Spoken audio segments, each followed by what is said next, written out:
बिस्मिल्लाहिर्रहमानिर्रहीम। अस्सलाम वालेकुम। A1 टीवी के साथ मैं हूँ राशिदा मुनीर। नजर डालते हैं हेडलाइंस पर। परवेज इलाही को वज़ारत आला से हटाने के खिलाफ दरख्वास्त पर समात वकील अली ज़फ़र ने कहा, वज़ीर आला पंजाब ने एतमाद का वोट ले लिया, अदम एतमाद का प्रोसेस मुकम्मल हो गया, दरख्वास्त वापस लेना चाहते हैं। लाहौर हाई कोर्ट ने एतमाद का वोट लेने की हद तक केस निपटा दिया। गवर्नर के जी नोटिफाई करने और वोट लेने की तारीख से मुतल्लिक मज़ीद दलाइल तलब।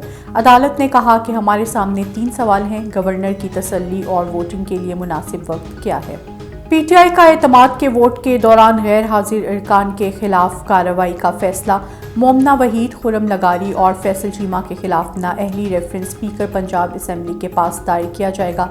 तीनों अरकान पार्टी पॉलिसी के बरक्स ऐवान से गैर हाजिर हैं। दोस्त मिजारी और चौधरी मसूद के खिलाफ पहले ही रेफरेंस इलेक्शन कमीशन को भेजा जा चुका है। वज़ीर आला पंजाब के एतमाद का वोट लेने के बाद असम्बली की तहलील का मामला। इमरान खान ने पार्टी की सीनियर लीडरशिप को तलब कर लिया, आइंदा के लाया अमल पर मुशावरत करेंगे। पार्टी मुशावरत के बाद इत्तेहादी जमात मुस्लिम लीग काफ की क़यादत से भी मशवरा किया जाएगा। तोशाखाना केस में नाअहली के खिलाफ इमरान खान की दरख्वास्त। इस्लामाबाद हाई कोर्ट ने समात मुलतवी करने की PTI की दरख्वास्त मंजूर कर ली।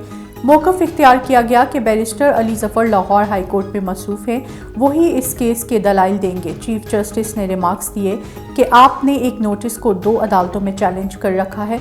बैरिस्टर अली ज़फ़र हमारे सीनियर हैं, लेकिन ऐसा तो ना करें।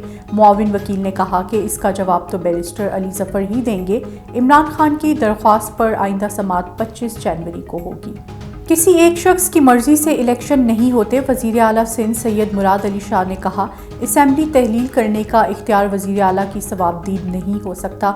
इमरान खान अपनी अना को इस मुल्क पर मुसल्लत करना चाहते हैं। A1 टीवी से फिल वक्त इतना ही। मज़ीद बाखबर रहने के लिए देखते रहिए A1 टीवी। A1 टीवी, सब पे नजर, अंदर की खबर।